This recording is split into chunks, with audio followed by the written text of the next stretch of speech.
की बोले राधा कृष्ण भगवान की। थोड़ा और जोर से बोलो। हाँ, आज कल परसों नरसों से बोलना न बोलना कोई कहने नहीं आएगा। बोले खीरेश्वर बाबा की, बोले लोधेश्वर बाबा की। कम से कम ऐसे इतनी जोर बोलो। कौन कांतेश्वर बाबा, वहां तक तो पहुंचनी चाहिए आवाज। तो भक्त जनों, गंगा जी की पावन पवित्र तट पर संत शिरोमणि परम बीतराज भगवान श्री सुखदेव उच्च आसन पर बैठे हुए हस्तिनापुर सम्राट अभिमन्यु पुत्र राजा परीक्षित को ये पावन कथा कहां पे?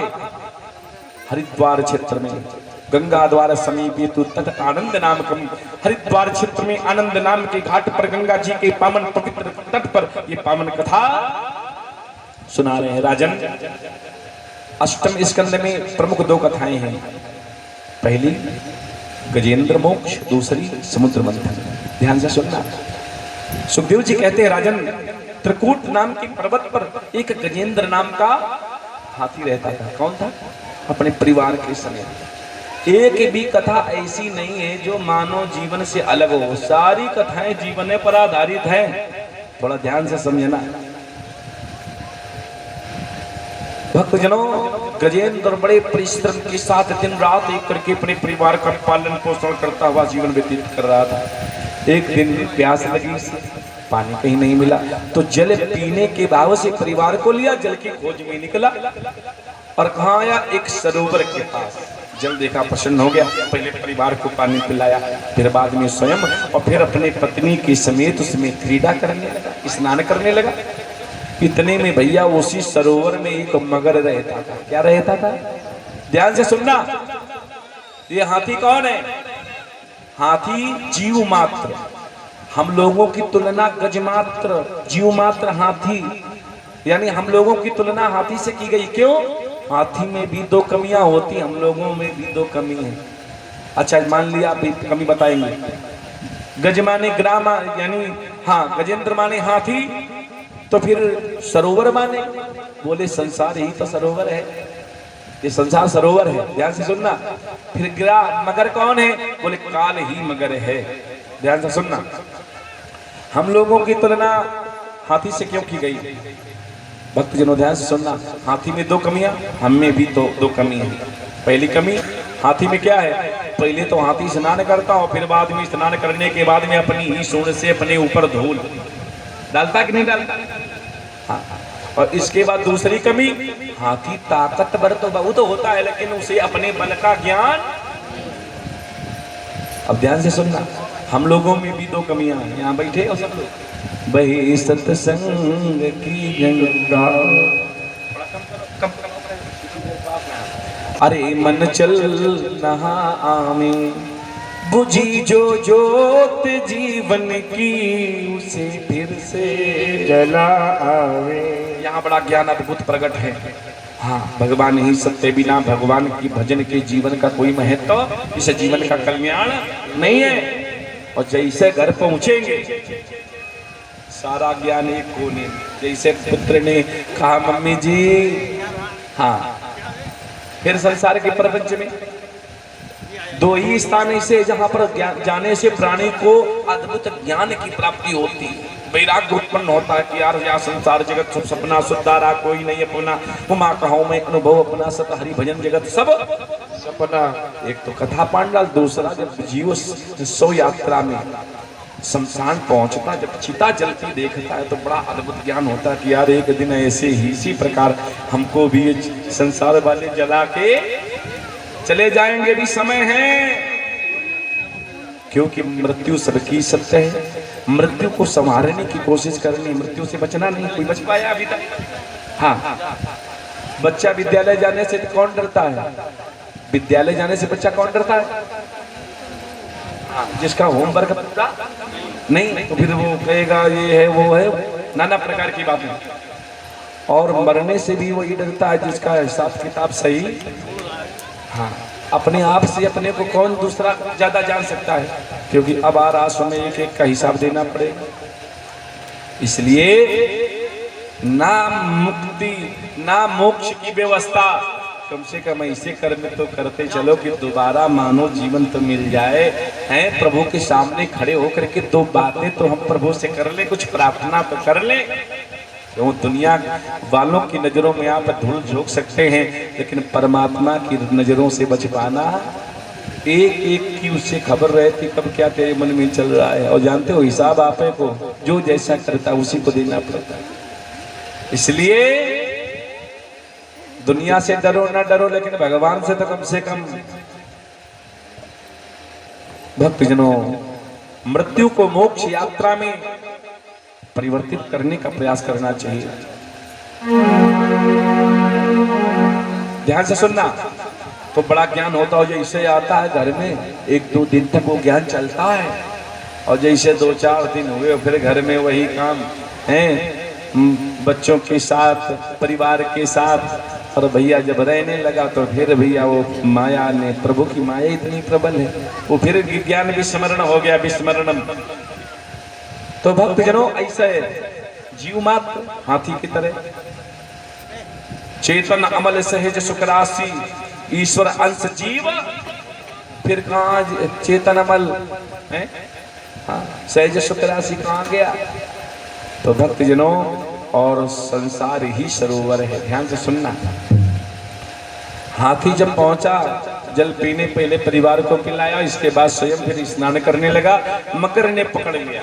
हम सबको मगर पकड़े, कोई कोई कह देता है कि पंडित जी कल कथा में बहुत आने की इच्छा थी, बड़ी आनंदमय कथा हो रही थी, आवाज मिली आने वाले थे, फिर क्या बोलता है मगर,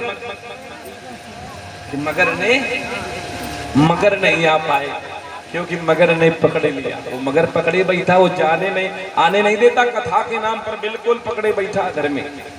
हाँ भक्तजनों, इस पांडाल में वही आएगा जिसके ऊपर अति हरि कृपा होगी, सबके बस की बात नहीं है। हाँ अपना अपना पर्सनल व्यवहार अलग की बात, लेकिन ये कथा पांडाल जो तो भगवान सबके हैं। कथा सुनने से सबका कल्याण सुनिश्चित है, लेकिन वो नाना प्रकार की बातें सोचवाता है। मगर हाँ नहीं जाना उचित नहीं है, ये है वो है, फलाना है ठिकाना, वो आने नहीं देता है। भक्तजनों अब मगर पकड़े हैं। कभी कभी कथा में आता है, कभी कभी गजेंद्र महाराज मगर को खींच लाते थे, लेकिन वो जलचर था, ये थलचर थे, इसलिए जल में शक्ति मगर की ज्यादा थी। मतलब खींच लाने का मतलब जानते हो? खींच लाने का मतलब डेंगू हुआ, बकरी का दूध, पपीते का दूध, और दवाई ववाई खा ली तो चकाचक हो गए। लेकिन ये निश्चित नहीं कि नहीं जीत हो गई, मरना सुनिश्चित है। जीतेगा कौन? कौन जीतेगा? मगर ही जीतेगा, काल ही जीतेगा, मृत्यु सत्य है। आप अगर स्वास्थ्य खराब हो जाए तो फिर कुछ दिनों के लिए आप ठीक हो सकते हैं, लेकिन जीत उसी की, मृत्यु लोग यहाँ मरना सबको निश्चित है। अब इसके बाद भैया जब मगर ने अब शिथिल हो गए गजेंद्र महाराज, वृद्धावस्था फिर आ जाती है। तो अब जब गजेंद्र महाराज शिथिल हो गए तो परिवार वालों से कहा, भैया काहे प्रयास करो, हमें बचाओ, दिन रात एक किया है, 24 घंटे हैं, कितने परिश्रम से तुम लोगों के पालन के लिए झूठ भी बोला हूं, इधर उधर जैसे बना है वैसे, और ये सब कुछ तुम लोगों को खिलाया पिलाया, और अब ये कर रहे हो, बचाओ। परिवार वाले बोले, कहने लगे, पिताजी हमने बहुत कोशिश कर ली, अब तुम्हारे बचने के 1% चांस, हाँ अब तुम्हारे बचने के चांस नहीं है। तो अब आपके चक्कर में, आपकी तो धीरे धीरे आयु हो रही है, अब आपके चक्कर में अपने प्राण थोड़ी ना संकट में डालेंगे। अब प्रत्येक पिता का धर्म होता है पुत्रों के लिए ये सब करना, पालन पोषण की व्यवस्था। कहा, पिताजी राधे राधे। गजेंद्र ने कहा, ये संसार के हाल है, ये तो कह रहे थे तुम्हारे बिना पिताजी एक पल नहीं जी पाएंगे, ये तो जा रहे हैं। श्रीमती जी तुम भी तो बोल रही थी कि महाराज आपके बिना एक पल नहीं, आपके, हाँ आपको अगर कुछ हो गया तो मैं जीते जी मर जाऊंगी, तुम नहीं बचाओगी। महाराज अब आप तो फंसी चुके हो और इन बच्चों को कौन संभालेगा, कौन राह बताएगा। तब कोई बात नहीं महाराज, अब आपके बचने के कोई चांस नहीं है, अब हम भी चल रहे हैं। अब गजेंद्र को ज्ञान हुआ कि यार इस संसार में कोई किसी का नहीं है, हैं, अब पछता रहा है कि काश है और ये सब अवगुण ना करके निरंतर प्रभु का भजन किया होता तो आज ये नौमत नहीं आती। अब गजेंद्र ने कहा जो हो गया सो हो गया, और वहीं कमल का पुष्प था, अपनी सूंड से तिल मात्र सूंड बची है। बच्चे और पत्नी सब चले गए और जैसे तैसे कमल का पुष्प लिया और एकाग्र चित्त होकर के भगवान के चरणों का स्मरण किया। प्रभु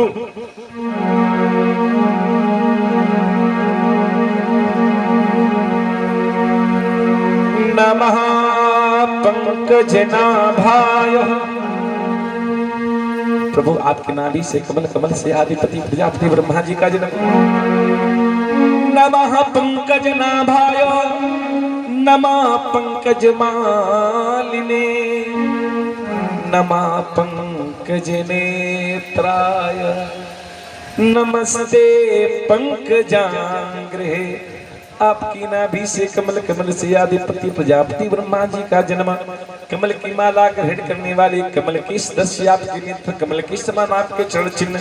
हे गोविंद आपके चरणों में कोटि कोटि प्रणाम स्वीकार हो। अब बचाना पड़ेगा। और जैसे ही वो कमल का सुमन प्रभु के चरणों में समर्पित किया, श्रद्धा से बुलाया। जानते हो जब हम लोगों ने तो भगवान को स्टेपनी समझ रखा कि जब तक गाड़ी के चार पहिया बढ़िया चकाचक है तो स्टेपनी चाहे भ्रष्ट पड़ी हो चाहे टूटी पड़ी हो, क्या मतलब। और स्टेपनी का मैं तो कब समझ में आता जब गाड़ी हाईवे पे चल रही होती है। और भक्तजनों गाड़ी हाईवे पे चल रही होती है, पूरा परिवार बैठा है, रात्रि के 12 बजे, दूर दूर तक कोई गांव नहीं है। और जब गाड़ी का एक पहिया भ्रष्ट होता है तब कहते भैया स्टेपनी कहाँ है। दुख में सुमिरन सब करे, सुख में करे न कोई, जो सुख में सुमिरन करे दुख काहे को होय। जब हम भक्तजनों निर्मल मन से संसार से रिश्ता तोड़ करके प्रभु की शरण में जाते हैं, प्रभु को निर्मल मन से पुकारते हैं तो भगवान हमारी पुकार सुनते हैं। सुमन जो कमल, वो कमल का पुष्प छोड़ो, सुमन माने होता है सु माने सुंदर और मन माने मन।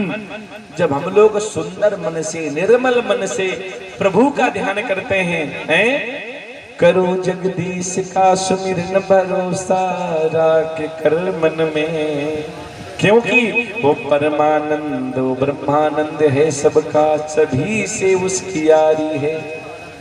अगर भाव से हम लोग प्रभु का भजन भगवान की कथाएं सुनते ध्यान करते हैं तो निश्चित मेरा बेड़ा भाव से पार हो जाता है। गजेंद्र की तरह हैं भगवान हमारा भी कल्याण करते हैं। बोले भक्त वत्सल भगवान की। अब ध्यान से सुनना। अब कथा आती है समुद्र मंथन की। समुद्र मंथन क्यों हुआ, कथा को समझना पड़ेगा। कोई कथा विस्तार से, कोई संक्षिप्त, लेकिन कथा का जो सार है उसे आप समझ जाएं, बस कथा सुनना सार्थक है। देखिए समुद्र मंथन क्यों हुआ, क्योंकि देवताओं का सारा राज्य पाट दैत्यों ने छीन लिया। देवता बेचारे मारे मारे घूमने लगे। अब जब देवता मारे मारे घूमने लगे तो भगवान के शरण में पहुंचे। प्रभु ये कब तक यही होता रहेगा, हम लोग दैत्यों से पराजित होते रहेंगे। हाँ, तब भगवान ने युक्ति बताई, देवताओं जाओ दैत्यों से संधि करो और समुद्र मंथन करो। तो लेकिन समुद्र मंथन जब करोगे तो पहले जानते हो विष निकलेगा, तो विष से घबराना नहीं और रत्नों में, बोलो विष से घबराना नहीं, रत्नों में फंसना नहीं। इसके बाद अमृत निकलेगा, पी लेना, अमर हो जाओगे। वो हमारी गारंटी, हमारे ऊपर छोड़ दो। ध्यान से सुनना। हम लोग बाहर वाले देवताओं को दैत्यों को छोड़ दीजिए, सबके अंदर दो पार्टियां हैं, हमारे अंदर भी आपके अंदर भी। हाँ, हमारे अंदर भी आपके अंदर भी, एक दैत्य पार्टी और एक देव पार्टी। अब थोड़ा अपने अपने को आप चेक करो कि इस समय हमारे अंदर देवतन का राज्य चल रहा हो कि दैत्यों का राज्य चल रहा है। अपने अंदर चेक करो। देवता सद्गुण, सद्विचार, अच्छाई जो आपके अंदर है ये है देव पार्टी। हाँ, और जो बुराई है ये है दैत्य पार्टी। अब ध्यान से सुनना। तब जैसे भोजन करके उठे तुरंत तम्बाकू ठोक देते हैं। तम्बाकू हावी है, सिगरेट हावी है। हाँ, चिलम हावी है, दारू हावी है, बुराई हावी है, ईर्ष्या हावी है, द्वेष हावी है। अगर किसी को कहीं से कुछ लाभ मिल जाए तो कोई तो ऐसा है भैया ईर्ष्यावादी का भोजन ना करे कि अरे राम राम इसको कैसे मिल गया यहाँ से। यानी 50% 60% लोग अपने दुख से बेचारे नहीं दुखी, दूसरे के सुख से मरे जा रहे हैं। इनके पास यार ये सब कहां से आ रहा है, इनके पास ये सब कहां से आ रहा है, समझ रहे हो? तो ये सब दैत्य, जब तक दैत्यों का साम्राज्य तो आनंद कहाँ है, नरकश्यप के साम्राज्य में क्या था? भक्तजनों अब यहीं से ध्यान से सुनना कि जब तक दैत्यों का राज्य हमारे अंदर है तब तक हमारा कल्याण होने वाला। वो क्या मन, वो बैठे हैं क्या मन लगने देंगे कथा में? कहाँ हित होने देंगे? भक्तजनों अब कल्याण कब होगा? जब हमारे अंदर के देवता जीतेंगे, दैत्य पराजित होंगे, तब कल्याण होगा। तो जो भगवान ने युक्ति बताई थी देवताओं को कि भैया समुद्र मंथन करो, मतलब आत्म मंथन। जब हम भक्ति के मार्ग पे चलेंगे तो पहले तो हमें बहुत नाना प्रकार की बातों का सामना करना पड़ेगा। जिसे हमने बताया कि लोटा जल भगवान शंकर के चरणों में नित्य समर्पित करिए, कल्याण होगा। तो आपने कहा पंडित जी ने बताया कल से नियम बनाऊंगा। तो जब आप स्नान ध्यान करके थोड़ा अच्छा पहन के धोती कुर्ता अंगोछा डाल के लोटा लेके निकलोगे तो मोहल्ले के लोग बड़े आए भगवान के भक्त, लंबा टिक्का, वो क्या कहते हैं, सो मूस, वो कहानी पता है? हाँ, तो ऐसा भी बोल। तो अगर उनकी बातों में फंस जाओगे तो वहीं से भक्ति से हाँ तो शंकर बनो और ये बातों को पी जाओ। हाँ पीते जाओ, बहुत बातें मिलेंगी, पी जाओ। और जब फिर पी जाओगे, जब भक्ति का स्टेप आगे बढ़ेगा तो फिर भैया माला पर माला, फिर पूजा होगी आपकी, फिर सोने की जंजीर, फिर अंगूठी, फिर बड़े बड़े माला, नोटों की गड्डी। हाँ किसी का भाव है तो ठीक है, उसमें उस आदर है भाव का, लेकिन उसमें फंसना नहीं है। अंगूठी को, जंजीर को, माला को, सब कुछ नहीं, ये तो भगवान की कृपा। हमारी क्या औकात है जो हम कथा कह पाएं? स्वयं गोविंद इस वाणी में विराजित होकर अपनी कथा कहलवाते हैं, हमारी कोई औकात नहीं है। निरंतर जबकि बोलना होता है। अभी ग्वालियर 6 तारीख से ग्वालियर जा रहा हूँ और ये लमसम 5वीं कथा निरंतर हो रही कथा। तो क्या हमारी औकात है जो हम बोल पाए? लेकिन प्रभु स्वयं इस वाणी में विराजित होकर कथा कहलवाते हैं, उनकी कृपा है, बड़ी कृपा भई है। हर जगह इन्होंने घुमाया निरंतर। परीक्षित जी ये प्रभु की कृपा है, साल में लमसम 25 से 26 भागवत की कथा प्रभु कहलवाते हैं। हाँ 25 से 26, 24 नहीं होंगी, 25-26 तक कथा पूरे, यानी जब से प्रारंभ हुई है। और जब तक आषाढ़ आएगा, आषाढ़ में भी सैजानपुर की तरफ कथाएं होती हैं। हाँ उधर सैजानपुर की तरफ आषाढ़ में कथाएं होती हैं।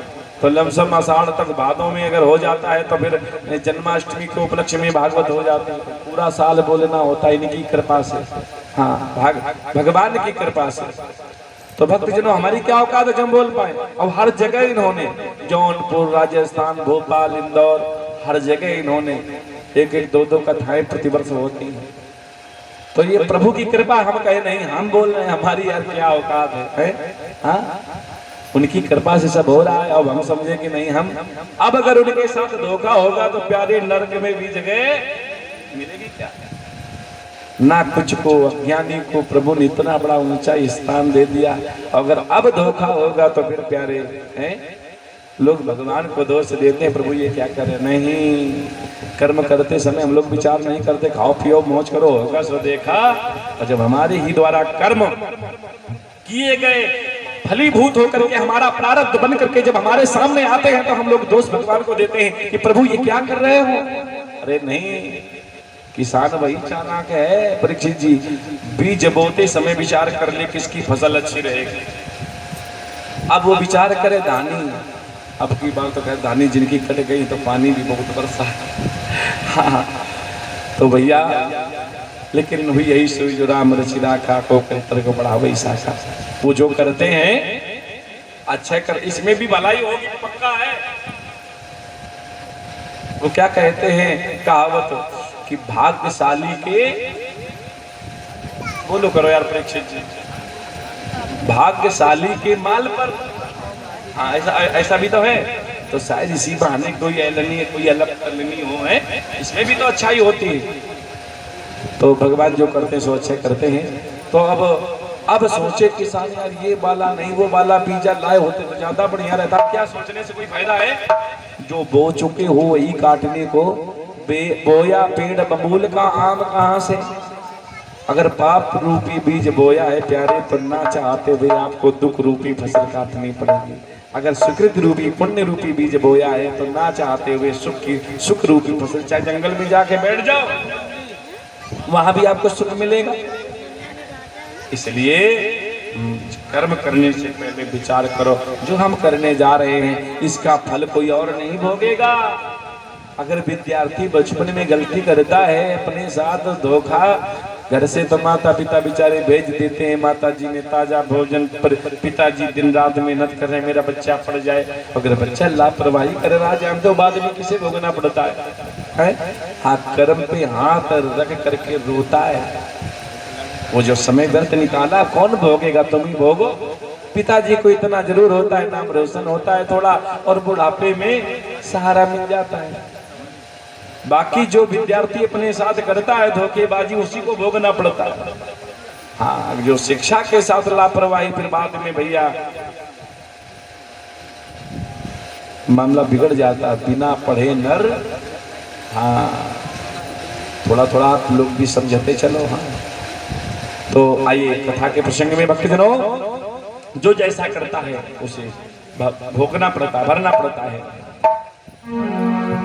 इसलिए फंसना नहीं, इस भाव का आदर है। अच्छा, जब विषरूपी बातें पी जाओगे शंकर बन के और रत्नों में फंसोगे नहीं, इसके बाद अमृत निकलेगा। अब आप लोगों का ध्यान पहुंचा होगा वो कलश में है, देवताओं के पास रखा है ना, बस अमृत है क्या? दो पंक्ति सुन लो वो भी पता चल जाएगा। आप लोगों को पता है भजन, बोलो अमृत क्या है? अमृत है हरि नाम जगत में। वो देवताओं वाले अमृत को छोड़ो,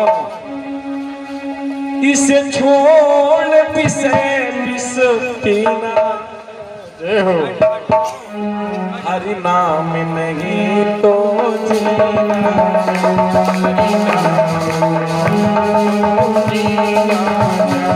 प्रभु नाम नहीं तो जीना, हरि नाम नहीं तो जीना।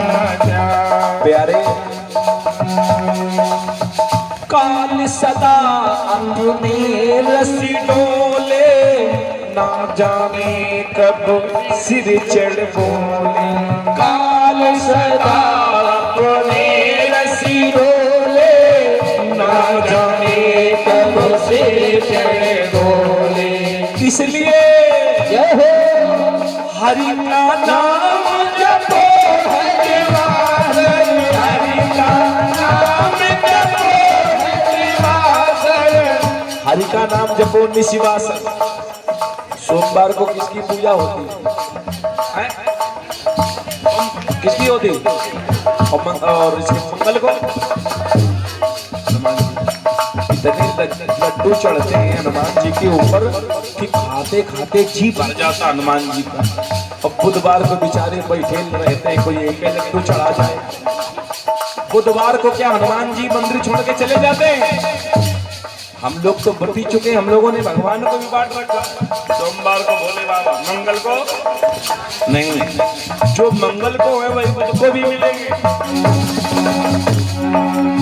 हरि का नाम जपो हरि वहाँ करो, हरि का नाम जपो हरि वहाँ करो। इसमें फिर पर समझेगा क्या, हरि नाम नहीं तो जीना क्या, हरि नाम नहीं तो जीना क्या, हरि नाम नहीं तो जीना क्या, हरि हरि नाम नहीं कोई आता। और अमृत है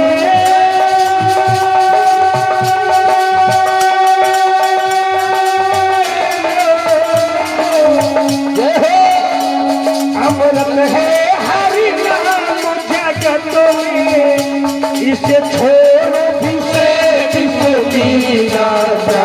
हरि नाम नहीं कोई आता, प्रभु नाम नहीं कोई आता। हरि नाम नहीं कोई आता, प्रभु नाम नहीं कोई आता। और भूषण से सब अंग सजावे, रसना पे हरि नाम गावे। रसना पे हरि नाम गावे, रसना पे हरि नाम गावे। प्राणी का सबसे बड़ा आभूषण है उसका चरित्र। जय हो। पहाड़ से गिरा हुआ आदमी, 100 फुट से गिरा हुआ आदमी दोबारा उठ सकता है, अगर नजरों से गिर गया परीक्षित जी तो जीवन में उठने वाला।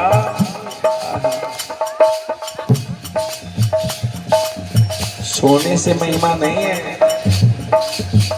नारी की महिमा चरित्र से है।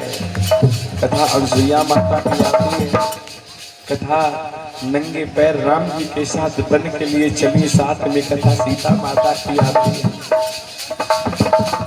कथा सावित्री की आती है। अपने पति को यमराज के चंगुल से अपने पति को प्राणों को छुड़ाया था। हाँ, आप लोगों में शक्ति है। भूषण से सब अंग सजावे, रसना पे हरि नाम गावे। रसना पे हरि नाम गावे, रसना पे हरि नाम गावे। प्यारे देह पड़ी रह जाए यहाँ पर, देह पड़ी रह जाए यहाँ में, फिर कुंडल और नगीना प्रभु नाम नहीं कोई आता। प्रभु नाम नहीं कोई आता, प्रभु नाम नहीं कोई आता, प्रभु नाम नहीं कोई आता। अमृत है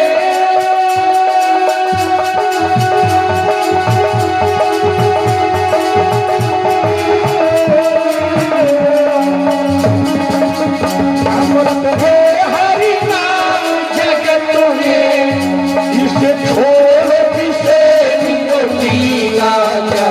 हरि नाम नहीं कोई आता, प्रभु नाम नहीं कोई आता, प्रभु नाम नहीं कोई आता, प्रभु नाम नहीं कोई आता। हरि नाम नहीं कोई आता। बोलिए थानाथ की जय हो। अमृत क्या है? नाम है। नामामृत के द्वारा ही कन्नौज के भक्तजनों, एक अजामिल नाम की पंडित जी का कल्याण हुआ था, पूरा जीवन बिगड़ गया था उनका। अवंत में प्रभु का नाम है, हाँ, संतों के आशीर्वाद से, संतों की कृपा हो गई तो लास्ट में भैया उसने है अंत समय उसने अपने पुत्र का, सबसे छोटे पुत्र का, 10 पुत्र थे, हाँ, तो सबसे छोटे पुत्र का नाम नारायण रख लिया इसी बहाने, और भक्तजनों प्रभु का नाम निकलता रहा। सबसे छोटे पुत्र से ज्यादा प्रेम था, नारायण नारायण, तो नारायण नाम का निरंतर अभ्यास होने लगा और मरते समय भी उसके मुख से नारायण निकल गया, तो इस भव से बेड़ा पार हो गया है। यत फलम नास्ति तपसा न योगेन समाधिना, तत् फलम लभते सम्यक कलो के सो कीर्तन। बड़ी महिमा है ना कि दुई बेर द्वारिका त्रिवेणी जाय 3 बेर, 4 बेर काशी गंग के नहाई, 5 बेर गया नाथ, 6 बेर नैनीताल, सात बेर पुष्य करके आचमन कराई जेते फल होते अनेक तीर्थ गाई एते फल होते के राम नाम कृष्ण नाम गाई नारायण नाम। बोली नारायण भगवान की जय हो। बोली कृष्ण कन्हैया लाल की जय हो। बोली सच्चे दरबार की जय हो। गंगा जी के पावन पवित्र तट पर संत शिरोमणि परमवीतराज भगवान श्री सुखदेव उच्च आसन पर बैठे हुए हस्तिनापुर सम्राट अभिमन्यु पुत्र राजा परीक्षित को ये पावन कथा सुना रहे। राजन 24 अवतारों में दो ऐसे प्रमुख अवतार हैं जिनका कनेक्शन मानव जीवन से है। पहला रामा अवतार, दूसरा रामा अवतार ग्रहण करके प्रभु ने मनुष्यता का पाठ पढ़ाया। हमारा मानव जीवन कैसा होना चाहिए, पति पत्नी का पति के प्रति क्या धर्म होना चाहिए। एक ही धर्म एक व्रत नेमा काय वचन मन पति पद प्रेमा वृद्ध रोग वस्त्रजड़ धनहीना अंत वधिर कोड़ी अति दीना ऐसी उपत कर की अपमाना और नार्य पाव जम दुख ना और पुत्र का माता पिता के प्रति क्या समर्पण होना चाहिए। राम कथा सिखाती है। भाई भाई में कैसा प्रेम होना चाहिए, राम कथा सिखाती है। हमें निज धर्म पर चलना, हमें निज धर्म पर चलना सिखाती रोज रामायण। हमें निज धर्म पर चलना सिखाती रोज रामायण। हमें निज धर्म पर चलना सिखाती रोज रामायण। हमें शुभ आचरण करना, हमें शुभ आचरण करना सिखाई रोज रामायण। राम कथा सिखाती मानव जीवन कैसा होना चाहिए। रामा अवतार ग्रहण करके प्रभु ने मनुष्यता का पाठ पढ़ाया। हमारा मानव जीवन ये चुटकुलों की और तरानों की राम कथा नहीं, राम कथा को समझना पड़ेगा प्यारे। हाँ, राम जी ने रामा अवतार ग्रहण करके मनुष्यता का पाठ पढ़ाया। रामायण, रामायण कितने शब्द है रामायण में? रा प्लस प्लस रामा या अणा। राम माने रामचरितमानस का चाहे पहला पन्ना खोलो, चाहे बीच का पन्ना खोलो, चाहे अंतिम पेज खोलो, ऐसा कोई पेज नहीं होगा जिसमें राम उपस्थित है। बाबा ने लिखा यही माँ आदि और मध्य अवसाना।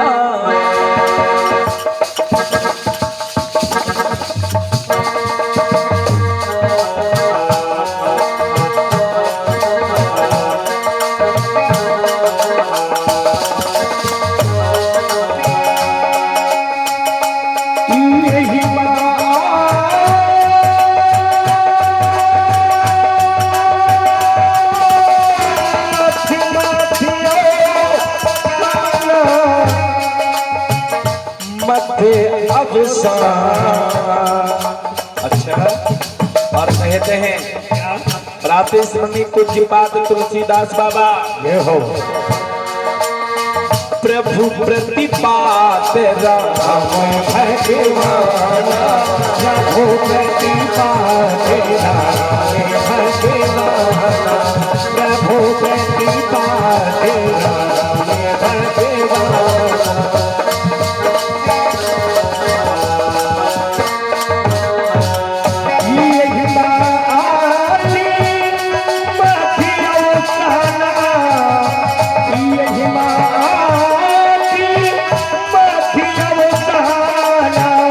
प्रभु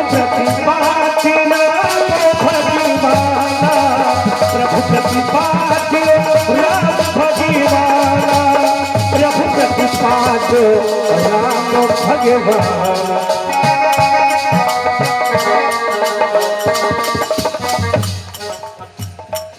हे माँ आदि मध्य अवसाना प्रभु प्रतिपाद्य राम भगवाना। और भक्तजनों दूसरा शब्द है माँ।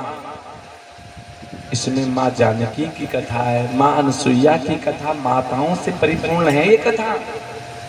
और या माने ये राम कथा अपने आप में कृष्ण कथा एक यज्ञ में है।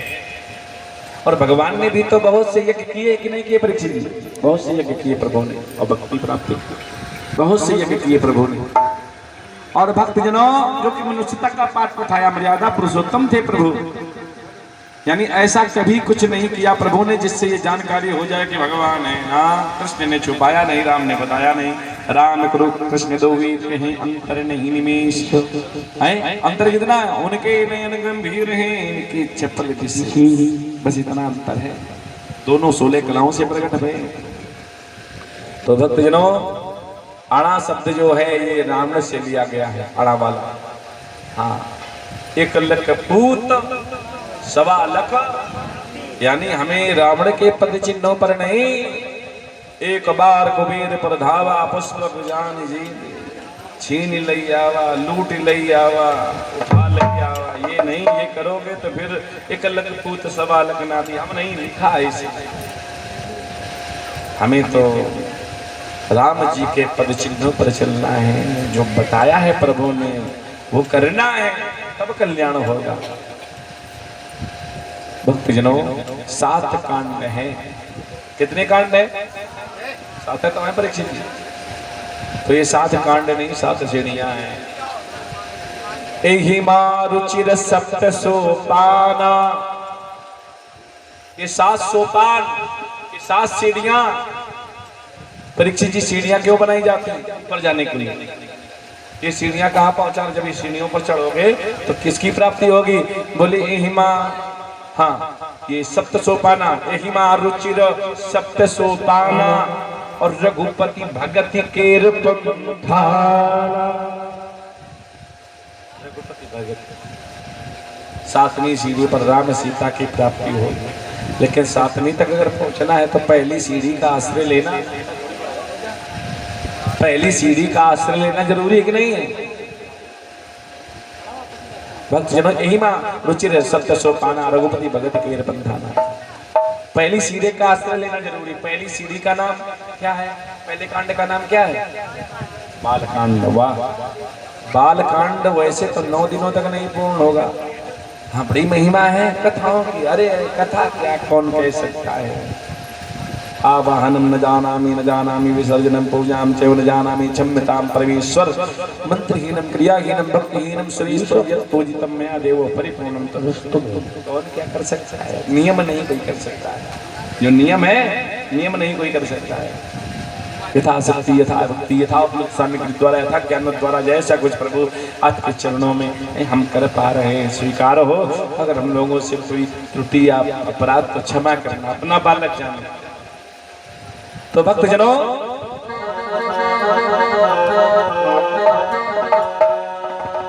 बालकांड माने होता है बालक की तरह मन। पहली सीढ़ी प्रवेश। भाई अगर सीढ़ियों पर चढ़ना तो पहली सीढ़ी पहले आपको चढ़नी पड़ेगी, पैर रखना पड़ेगा। तो पहली सीढ़ी में कब पैर रख पाओगे? पहली सीढ़ी पर कब पहुंच पाओगे? मोहि कपट छल छिद्र न भावा निर्मल मन जन सो मोहि भावा। जब तक निर्मल मन नहीं होगा तब तक सीढ़ी पहली बिल्कुल नहीं छू पाओगे। पहले तो मन को निर्मल करो। हैं? तन को धोया मगर मन को धोया नहीं, ऐसे सत्संग में आने से। और क्या मन की कुठरिया साफ नहीं? एक भजन है, गंगा नहाए। हाँ तो सत्संग रूपी झाड़ू पहले तो उठाओ। हाँ देखिए, किसी के घर में गंदगी पड़ी हो, आप रुकोगे? ऐसा लगेगा जितनी जल्दी हो भैया यहाँ से, और बढ़िया स्वच्छ सफाई चकाचक है। बातचीत करने वाले भी प्रेमी, सम्मान करने वाले हैं, सब बढ़िया हो, ऐसा लगेगा नहीं ठीक है। तो जब हम लोगों को गंदगी पसंद है, नहीं तो प्रभु को क्या गंदगी पसंद है? अगर गंदगी है तो फिर भगवान रुकने वाले नहीं, आने वाले नहीं। तो सत्संग रूपी झाड़ी उठाओ, 2 पंक्तियां, फिर कथा को आगे बढ़ाएंगे। और सत्संग की गंगा में बोलना सबको है। सत्संग की गंगा में जो नित्य नहाते हैं, बोलो सत्संग की गंगा में नित्य नहाते हैं, सत्संग की गंगा में नित्य नहाते हैं, सत्संग की गंगा में नित्य नहाते हैं, सत्संग की गंगा नहाते हैं, जो नीचे नहाते हैं, जो नीचे नहाते हैं, जो नीचे नहाते हैं, सत्संग की गंगा में जो नीचे नहाते हैं, सत्संग की गंगा में जो नीचे नहाते हैं, जो नीचे नहाते हैं, पापी से पापी भी पावन बन जाते हैं, पापी से पापी भी पावन बन जाते हैं। और पापी से पापी भी पावन बन जाते हैं, पापी से पापी भी पावन बन जाते हैं। अपनी तरफ से नहीं, वेद शास्त्रों ने, पुराणों ने, बड़े बड़े कवियों ने, ऋषियों ने इसकी महिमा का वर्णन किया है, सत्संग की महिमा का। महाराज,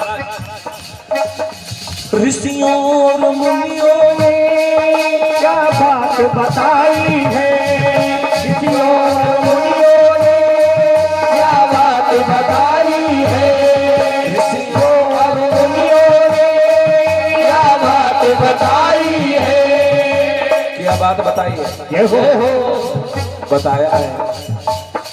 सत्संग ही जीवन है, सत्संग भलाई है, सत्संग ही जीवन है, सत्संग भलाई है। और प्यारे सतग्रंथ बताते हैं, सतग्रंथ बताते हैं, सतवेद बताते हैं, सतग्रंथ बताते हैं, सतग्रंथ बताते हैं। क्या बताते हैं? ये हो पापी से, पापी से, पापी से पापी भी पावन बन जाते हैं, पापी से पापी भी पावन बन जाते हैं, पापी से पापी भी पावन बन जाते हैं। सत्संग की गंगा में जो नित्य नहाते हैं, सत्संग की गंगा में जो नित्य नहाते हैं, जो नित्य नहाते हैं, पापी से पापी भी पावन बन जाते हैं, पापी से पापी भी पावन बन जाते, पावन बन जाते हैं। बड़ी महिमा है। निर्मल मन पहली सीढ़ी, दूसरी सीढ़ी, दूसरे कांड का नाम क्या है? क्या नाम है? बालकांड के बाद, बालकांड के बाद कौन सा कांड है? अयोध्या कांड। अयोध्या में लिखा है सीढ़ी, युद्ध रहित जीवन। वो चाहे पारिवारिक कोई कलह हो या कोई गांव मोहल्ला वालों से है या पति पत्नी का झगड़ा हो, चाहे पिता पुत्र में बहस, अगर किसी प्रकार से जीवन में कोई लड़ाई चल रही है तो फिर भगवान उस घर में आने वाले नहीं। अयोध्या मतलब यही होता है, युद्ध रहित जीवन। हाँ। और सिया राम में सब जग जानी, करहु प्रणाम ज्योति जुग प्राणी। तीसरे कांड का नाम है आरायण माने मन बन है। एकांत में रहने से वासनाएं शांत होती, वासना रहित जीवन। चौथा कांड किष्किंधा माने जीव और ब्रह्म की मित्रता। जीव है सुग्रीव, ब्रह्म है राम। इन दोनों की मित्रता का मध्यस्थ है हनुमान। हनुमान माने होता है ब्रह्मचर्य। जब तक आपके जीवन में ब्रह्मचर्य का पालन नहीं होगा तब तक प्रभु जुड़ने वाले नहीं, प्रभु नहीं मिलेंगे। जब ब्रह्मचर्य रूपी हनुमान जीवन में आते हैं तब राम और भैया जीव का मिलन होता है, तब राम कनेक्ट होते हैं जीवन से। और जानते हो सीता मैया की खोज हुई है सुंदर कांड में। हाँ, जब हमारे जीवन से राम कनेक्ट हो जाते हैं, हम ब्रह्मचर्य रूपी हनुमान आ जाते हैं तो राम कनेक्ट हो जाते हैं। फिर आता है सुंदर कांड। पढ़ो, बहुत बढ़िया, बड़ी महिमा है सुंदर कांड की। बंद कर लीजिए बेटा, बड़ी महिमा है सुंदर कांड की। लेकिन सुंदर कांड जीवन में कब आता है? जब हमारे जीवन से राम जुड़ते हैं। सीता मैया भक्ति स्वरूपा हैं। जब भजन पूजन हम करते हैं तो राम जब जुड़ते हैं तो भक्त जनों प्रभु के चरणों की भक्ति जब मिल जाती है तो छठा कांड आता है लंका कांड, निशाचरों का दमन। जब प्रभु की भक्ति प्राप्त हो जाती है तो फिर भगवान धनुष बाण उठाते हैं। रावण, कुंभकर्ण, मेघनाद, ये सब बाहर वालों को छोड़ो, सब अंदर बैठे हैं। रावण माने होता है मोह। जो आपके अंदर मोह है इसे रावण कहा गया। यही रावण है और कोई रावण नहीं, मोह रूपी रावण। पिता पुत्र में शाम को बहस हुई, बहू ने भी जवाब दे दिया। माता पिता ने विचार किया यार रहने से क्या फायदा, पूरा जीवन समर्पित कर दिया, बाद में ये मिल रहा सुनने को, अब नहीं रहना है। बड़ी व्यवस्थाएं हो गई है, अयोध्या चले जाएंगे या वृंदावन चले जाएंगे, बैग सजा ली। बहू शाम को आई, पिताजी भोजन नहीं करना तुम्हारा भोजन। वो बेचारी चली गई, भोजन भी नहीं किया। सुबह जाने की व्यवस्था है, तैयारी है। अब जब 10:30-11 बजे तब आया ये रावण। अरे चले गए तो ये बच्चों का क्या होगा? इतना सब पीछे पड़े हैं, इतना समझा बुझा के तो जैसे तैसे घर परिवार सुरक्षित हम चला रहे हैं, इसको तो ज्ञान भी नहीं है कैसे सब हैं। अरे सब छोड़ो, नाती का क्या होगा? जो छोटा अगर कहीं से गिर गया तो सब बिगड़ जाएगा। पुत्र तो बाद में उठता है। 4 बजे पिताजी लिए पर आचा झाड़ू लगाते मिलते हैं। ये रावण इतना बलिष्ठ है कि मोह सकल व्याधि निकर मूला। अगर मोह रूपी रावण को समाप्त करना है तो फिर प्रभु के ही बस की बात, हमारे बस की बात नहीं। कुंभकर्ण माने अभिमान। जो आपके अंदर अभिमान है यही कुंभकर्ण है। बाहर वाले को छोड़ो, अपने अभिमान को नष्ट करो तब समझानो कि हमने कुंभकर्ण पर विजय प्राप्त की। अभिमान। जब ये युद्ध स्थल में आया तो एक बार में कोटि बंदर भालुओं को भक्षण करने लगा। कुंभकर्ण माने अभिमान, बंदर भालू माने आपके पुण्य, आपकी भक्ति, आपके सत्कर्म जो है ये बंदर भालू है। अच्छा, हम तुमने बहुत धर्म कर्म दान दिया और जैसे मन में आ गया ये हमने किया, कैसा रहा भैया? बस कुंभकर्ण आया, पूरे पुण्य को खा गया। मेरा आपकी कृपा से सब काम हो रहा है, तो करते हैं मेरा गो, मेरा नाम हो रहा है। पतवार के बिना ही मेरी नाव चल रही है, हैरान है जवाना मंजिल फिर नहीं है, करता नहीं मैं कुछ भी, हर काम हो रहा है, मेरा आपकी कृपा से सब काम हो रहा है। किसकी कृपा से? प्रभु की कृपा से, प्रभु की कृपा से। भक्तजनों का मेघनाद माने होता है काम। जब प्रभु के चरणों की भक्ति प्राप्त हो जाती है, लोकाभिरामं रणधीरं राजीव नेत्रं रघुवंश कारुण्य रूपं करुणाकरं तं श्री रामचंद्रं शरणं प्रपद्ये। फिर राम जी जब धनुष बाण उठाते हैं, मोह रूपी रावण, काम का प्रतीक मेघनाद, अभिमान का प्रतीक कुंभकर्ण, सब समाप्त हो जाते हैं। फिर इस हृदय रूपी अवध में राम सीता प्रकट होते हैं, फिर राज तिलक होता है, फिर आता है राम राज। और फिर क्या होता है कि राम राज बैठे थे लोग,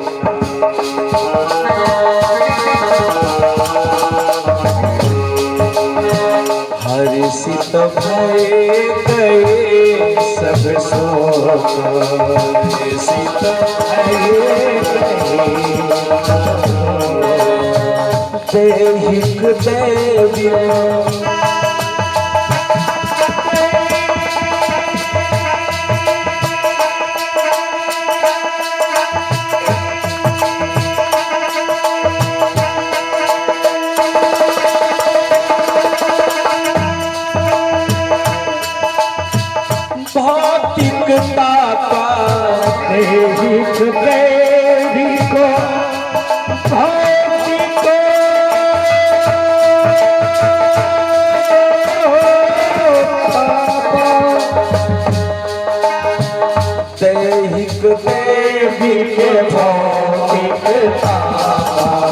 प्यारे राम राज राम राज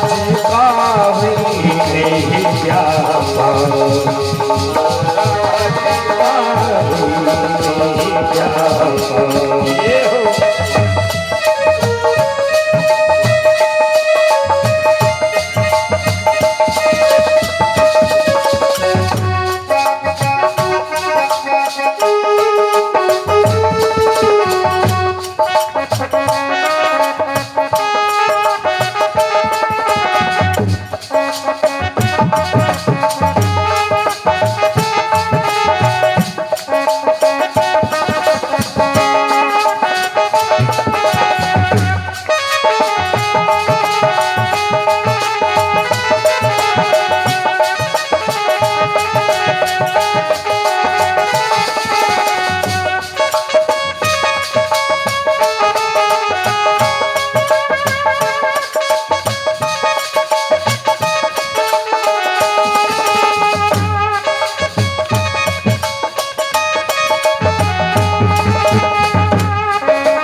भगवान की जय हो, वृंदावन बिहारी लाल की जय हो। भक्तजनों,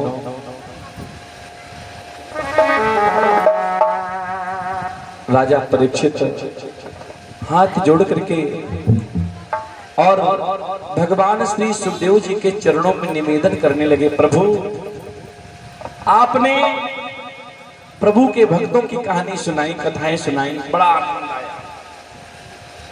राजा रानियों की कथाएं सुनाई, बड़ा आनंद आया। भरत वंश का वर्णन किया, सूर्य वंश का वर्णन किया, बड़ा आनंद आया। लेकिन अब हमारी इच्छा है प्रभु,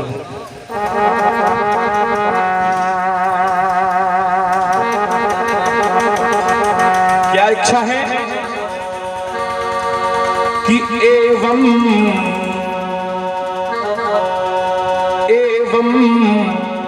निशम भृगुनंदन साधुवागम वैया